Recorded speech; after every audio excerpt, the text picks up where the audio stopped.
É com muita, mas muita, imensa honra e grande prazer que nós vamos conversar com o professor Howard Resnick, doutor em sânscrito pela Universidade de Harvard.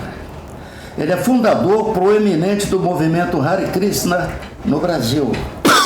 A sua passagem pelo Rio de Janeiro tem como objetivo a apresentação do livro Grande Bharata, que pretende tornar mais palatável, mais relevante, mais acessível para o leitor contemporâneo o Mahabharata. Eu vou ler com a minha pronúncia, tá? O Mahabharata, o maior poema já escrito na história da humanidade. Vou repetir, o maior poema já escrito na história da humanidade. Ele tem cerca de 5.000 anos, 5.500 anos. Ele é 4 vezes maior que a Bíblia e 7 vezes maior do que Ulisses e Odisseia reunidos. Professor, seja bem-vindo. Obrigado. O que significa esse livro no sentido de tornar mais acessível para o leitor contemporâneo esse grande poema? O senhor vai transformá-lo, o senhor vai fazer uma versão dele em prosa, é isso? Não é em prosa. Primeiro, talvez uma palavra sobre o livro, que dentro da grande tradição sânscrita da Índia, que se remonta a milhares de anos, Mahabharata, que significa grande, Bharata, Maha, em nossas línguas é Magna, Mahabharata, e a história... Mahabharata. Sim. E a história do mundo antigo. E um evento aconteceu, segundo o Mahabharata e segundo toda a tradição da Índia por milhares de anos, que o Senhor Supremo veio a este mundo aproximadamente 500 anos atrás, como Avatara.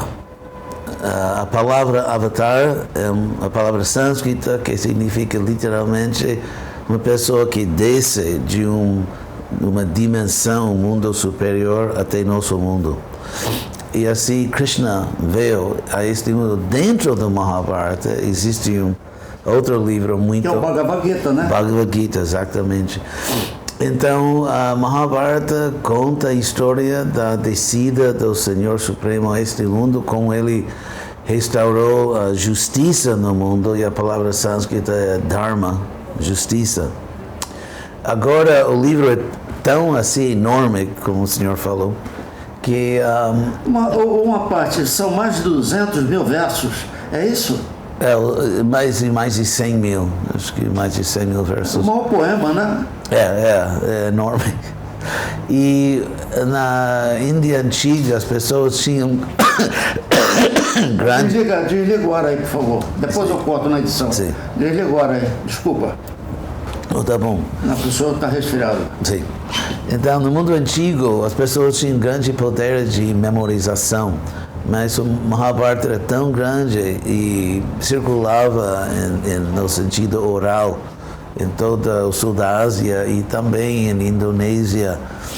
Por exemplo, em Jakarta, capital de Indonésia, no centro da capital tem uma grande estátua de Krishna e Arjuna na quadriga, talvez a imagem mais famosa assim de Mahabharata. Então, por isso o texto ficou corrompido e através do tempo, e por isso, usando muitos outros textos antigos em sânscrito e estudando assim a geografia, genealogia e muitos textos, estou assim reconstruindo a história antiga. O Hare Krishna se manifesta na Terra 5.000 anos atrás, é isso mais ou menos? É, porque a essência dos Hare Krishnas é a devoção a Krishna, reconhecido como não só assim uma avatar, encarnação de Deus, mas o avatar original. E essa tradição, por exemplo, sabemos que um embaixador Heliodoro, embaixador grego da Índia, alguns séculos antes de Cristo, que ele virou devoto de Krishna. O Hare Krishna é uma das consequências ele é ligado ao hinduísmo. É isso, professor? Bom, a palavra hinduísmo é uma palavra recente. Vem assim de uma palavra Sindhu, que significa um rio grande ou mar. Então as pessoas no Império Persa pronunciavam a palavra Sindhu, hindu, e chamavam as pessoas ao outro lado do rio como hindus. Aí, quando os muçulmanos invadiram a Índia, mais ou menos 1000 anos atrás, eles trouxeram essa pronúncia e chamavam todo mundo que não era muçulmano hindu. Agora, com o tempo, com a invasão inglesa,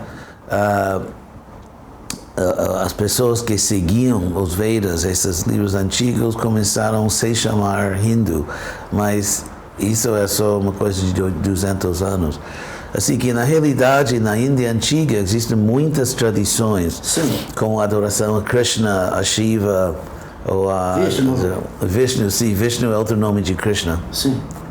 E, então, num sentido, vamos dizer, superficial ou convencional, isso, Hare Krishna, faz parte do hinduísmo.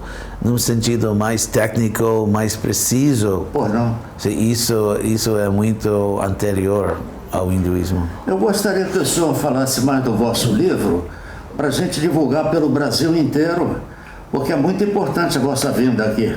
Na minha casa é uma honra. Obrigado. Eu escrevi o livro em inglês, e a edição também em inglês está saindo logo.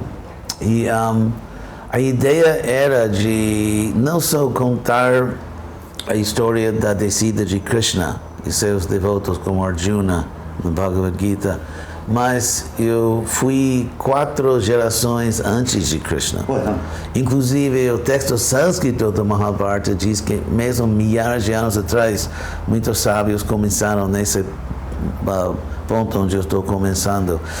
E assim, para reconstruir a história exatamente que foi a situação política, militar, econômica, geográfica da Índia e tudo que finalmente culminou na descida de Krishna nesse mundo. E dentro desse magnífico poema tem o Bhagavad Gita. Qual é a parábola, a metáfora de Krishna com Arjuna? Sim. Quando ele incentiva o Arjuna a ir para a batalha. Sim, Arjuna, que era um grande guerreiro,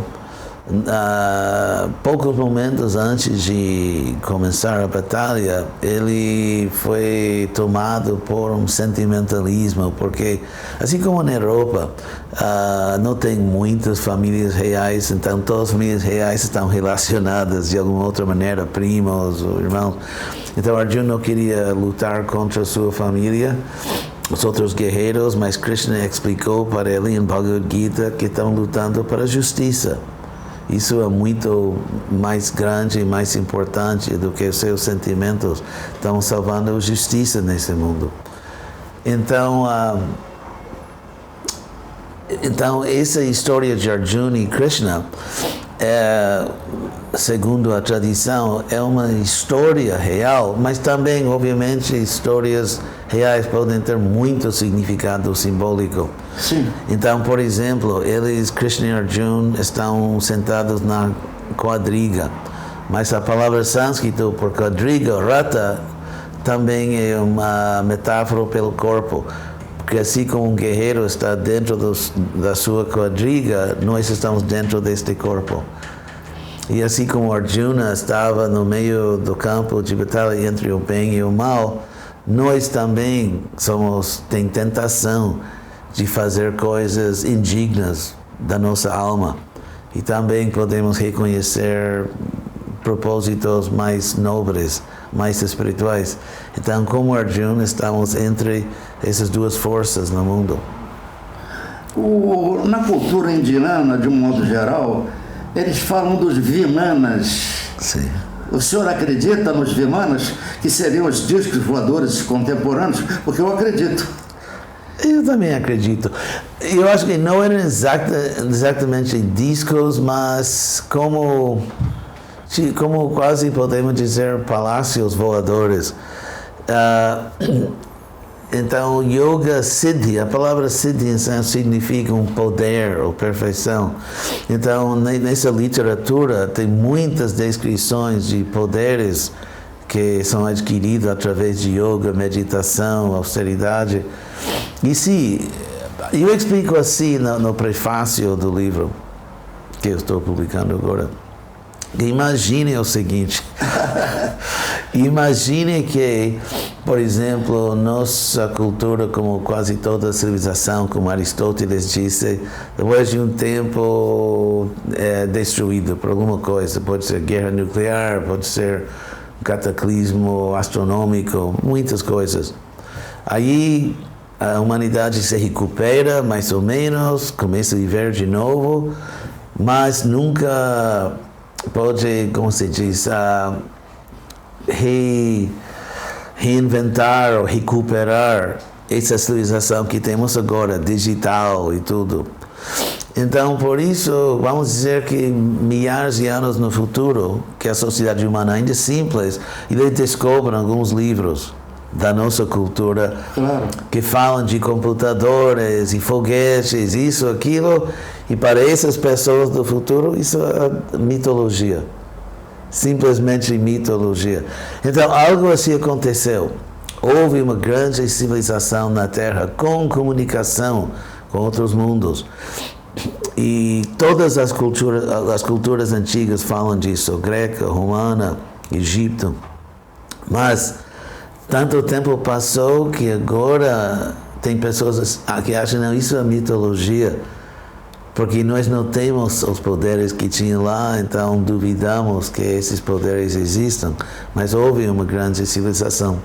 E todas as culturas antigas, gregas, por exemplo, a Hesio, Homero, e todas as culturas antigas dizem que no passado os seres humanos eram muito mais avançados, que tinham comunicação com seres superiores.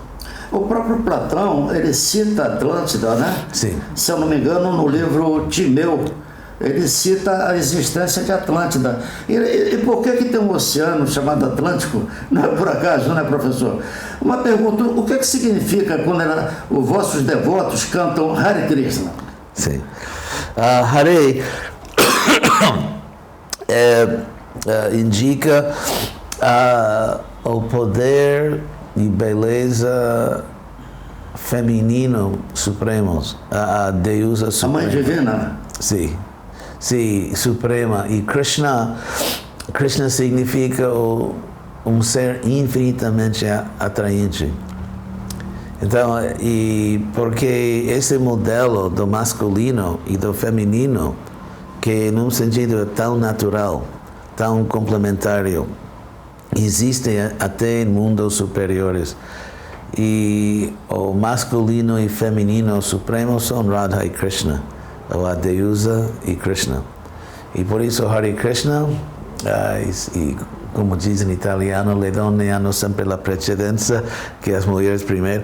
Então, primeiro Hare, que é o aspecto feminino da verdade absoluta, e depois Krishna e Rama, em sânscrito significa fonte de prazer, que é outro nome de Deus. Então, o conceito de Deus como infinitamente atraente, que é uma fonte de prazer infinito.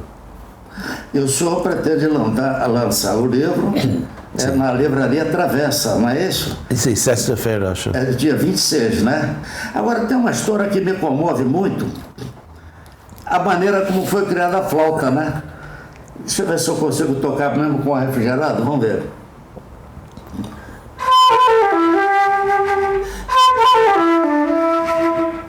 Diz que era um bambu, né?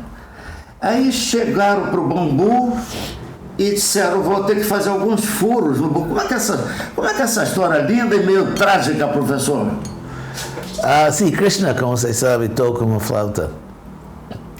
Krishna toca uma flauta e ele tem muitos nomes, como Venudara, que especificamente significa que toca uma flauta de bambu. Venu é bambu. E a ideia aqui é que todas as coisas maravilhosas deste mundo, música, poesia, amor, amizade, a beleza natural, tudo que admiramos neste mundo existe em forma perfeita no mundo espiritual. E isso é Platão também. Sim, né? Platão é o mundo das ideias, né? Sim, Claro. sim. Então, este mundo é só um reflexo, uma sombra do mundo real. E o propósito desta vida, neste mundo, é de se preparar, se qualificar para voltar ao nosso verdadeiro lar. Professor, eu tenho ali na minha parede o retrato do Yogananda, né? Que foi um avatar, né? A religião Hare Krishna reconhece Sai Baba e Yogananda? Sim, eles, Sai Baba e Yogananda são um pouco diferentes, com diferentes histórias, mas Yogananda, sim, eu sou da Califórnia. E lá, perto das casas dos meus irmãos, tem esse ashram de Yogananda, com lago, Lake Shrine. E também eles têm outro templo em Encinitas, perto de San Diego. Assim que já visitei esses lugares. Yogananda ajudou muito os ocidentais a fazer uma entrada nessa grande cultura da Índia. Ele teria trazido a yoga para o mundo ocidental? Sim, houve um grupo de pessoas e aí existe toda uma história que começou mais ou menos... Bom, mesmo Thoreau, um escritor americano, que ele foi a Walden Pond e meditava e lia Bhagavad Gita, então, inclusive, nos anos 1800, talvez 70, grandes intelectuais em New England, nos Estados Unidos, estudavam Bhagavad Gita. E, inclusive, eles eram chamados os Boston Brahmanas, os Brahmanas de Boston. E estudava e houve muito interesse em Bhagavad Gita. Também Schopenhauer, na Alemanha, estava muito interessado. E vários outros intelectuais e filósofos. E, finalmente, alguns representantes chegaram e apresentaram diferentes aspectos dessa cultura. E meu guru Prabhupada veio e, como diz no Brasil, abriu o jogo, no sentido que criou um movimento de muitos e muitos milhares de pessoas em toda parte dos Estados Unidos, Canadá, depois Europa e Sul-América. E, inevitavelmente, com a globalização, essa cultura está sendo conhecida cada vez mais. Agora, o senhor fala um português maravilhoso, né? O senhor tem um contato com o Brasil regularmente? Sim. É? Sim, eu vim por primeira vez em dezembro de 74. Olha. E eu estou vindo ao Brasil assim por quase 50 anos. Agora, o professor Rapazinho, porque eu tenho que deixar bem claro para quem vai nos assistir, né? O que levou o professor a se voltar para a religião Hare Krishna? Eu estava bem rapazinho. Sim, com 19 anos. 19 anos. Eu estava num trem voltando a Madrid de Málaga. Para pegar um trem a Paris, e depois Londres e voltar à Califórnia. Era um voo assim, organizado pela Universidade de Califórnia, onde eu era estudante. E nos Estados Unidos, que eu tinha tudo, assim, minha família tinha prosperidade, eu morava em Beverly Hills e eu estava mais ou menos na melhor universidade pública do país, em Berkeley. Mas eu entendi que isso tudo não tem sentido sem entender as coisas mais importantes. Eu entendi que a coisa mais importante é Deus.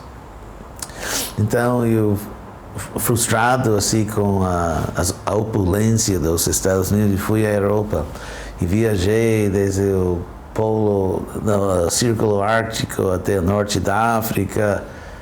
Krishna, Deus, me salvou numa ilha grega onde eu assim, caí de uma moto que caiu num canhão e fiquei ileso. E muitas aventuras. Mas quando voltava do norte da África, para a Espanha, e depois eu lembro no trem que ia para Madrid, que eu entendi que a Europa é simplesmente uma versão bem mais histórica do mesmo materialismo da América do Norte. Então eu escrevi no meu jornal, como um jovem se chamado intelectual. Então eu escrevi e fiz um voto que quando eu voltasse à Califórnia, eu ia dedicar-me seriamente a encontrar a verdade absoluta, porque isso era o propósito da vida. E eu tinha que ficar na universidade devido à guerra de Vietnã, né, para não ficar no exército. Aí eu voltei e fiz justo assim a minha palavra. Eu escutava todo mundo, de todas as religiões, com respeito, e também sabendo que Deus está em muitas tradições, mas eu queria chegar no conhecimento mais importante. E aí meu guru Prabhupada, ele veio e deu um discurso na universidade, eu assisti, e como se diz, o resto é história, né? E chegou o grande Bharata, né, que vai ser lançado na livraria Travessa 26 de maio. Agora, professor, como é que o senhor consegue tornar palatável, acessível o Mahabharata, com tantos versos, milhares e milhares de versos? 2 pontos, professor. Primeiro que o Mahabharata ficou, mesmo milhares de anos atrás, como uma enciclopédia indiana, no sentido que muitos brahmanas jogaram, é como aqueles potes assim, sim. Que as pessoas jogam qualquer vegetal, qualquer coisa. Então, cresceu muito, mas a história central da invasão da Terra, do aparecimento de Krishna como avatar, não é tão grande, porque o Mahabharata contém 1000 outras coisas. E eu estou me concentrando e mesmo no Mahabharata, em sânscrito, diz que tem sábios que contam a história central sem contar as outras histórias, upakhana, que significa histórias secundárias. Isso é um ponto. Segundo, eu estou completamente convencido que existe uma humanidade universal, que o senhor deve ter viajado muito neste mundo, e podemos ver, cada vez menos diferentes culturas, né, com a globalização, mas apesar de diferentes culturas, por exemplo, estou aqui no Brasil e tenho muitos amigos brasileiros, alguns de 50 anos, e são almas. As diferenças, por exemplo, entre a psicologia ou a cultura do Brasil, ou de outros países, Europa, Estados Unidos, mesmo a Índia, as diferenças são superficiais. O seu livro é em prosa, né? Não, é como uma novela histórica, romance histórico. Bharata. Sim, como um romance histórico. Um romance histórico, isso é muito importante. É, porque hoje em dia prosa, assim, com essas... não é muito lido agora. E o Mahabharata, o propósito do livro, quando o grande autor Vyas produziu o Mahabharata, era para ser o livro do povo. Olha. Sim, agora sânscrito é uma língua muito difícil, muito sofisticada, e só poucas pessoas no Ocidente realmente entendem sânscrito, ou até leem seriamente literatura do Sul da Ásia. Mas o propósito do Mahabharata, que o Mahabharata mesmo diz, e outros livros sagrados falam sobre o Mahabharata, que é o livro do povo, mais que qualquer outro livro.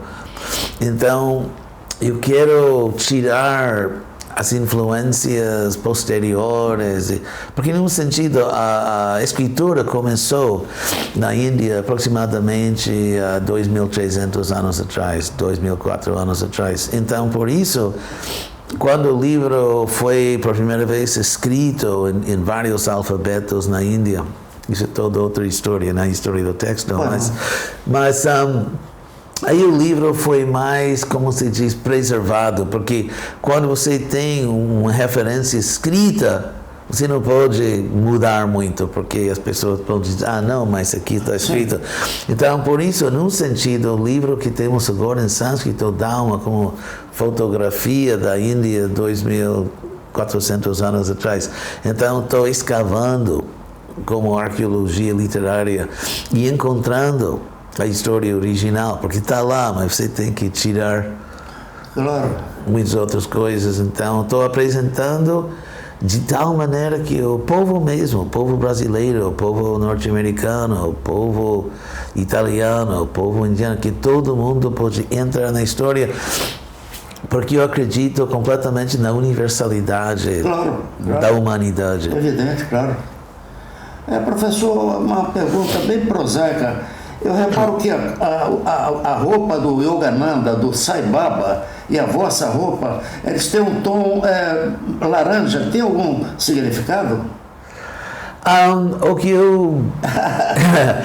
eu encontrei nos meus estudos é que, como sabemos, muitos séculos atrás, os sábios caminhavam assim de um lugar para outro para não se enredar na vida material, que se você chega e sai, não vai ficar preso em atividades indevidas. Você está sempre viajando. Então, na Índia, obviamente, milhares de anos atrás não tinha asfalto. Então, essa cor, às vezes laranja ou mais assim, marrom, não mostra assim a sujeira do caminho. Tá certo.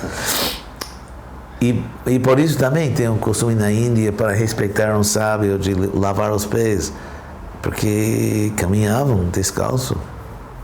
Professor, como eu quero editar o vídeo ainda hoje e quero poupar a vossa saúde, eu queria que o senhor se dirigisse para essa câmera, por favor, e fizesse o convite, essa câmera aqui, e fizesse o convite para o lançamento do vosso livro. Muito obrigado. Por favor. Convido todo mundo, especialmente os cariocas, que venham à livraria Travessa Leblon, Shopping Leblon. E a que horas será? 19 horas. 19 horas eu vou estar presente, se vocês aguentam mais de mim. Eu vou estar presente e vão ter todos os livros, vou assinar os livros e acho que vamos... Você vai autografar os livros. Não percam. É uma cultura milenar e que só fala da paz, só fala da fraternidade e fala também da caridade. Muito obrigado, professor. Obrigado, senhor. Muito obrigado. Palmas, por favor.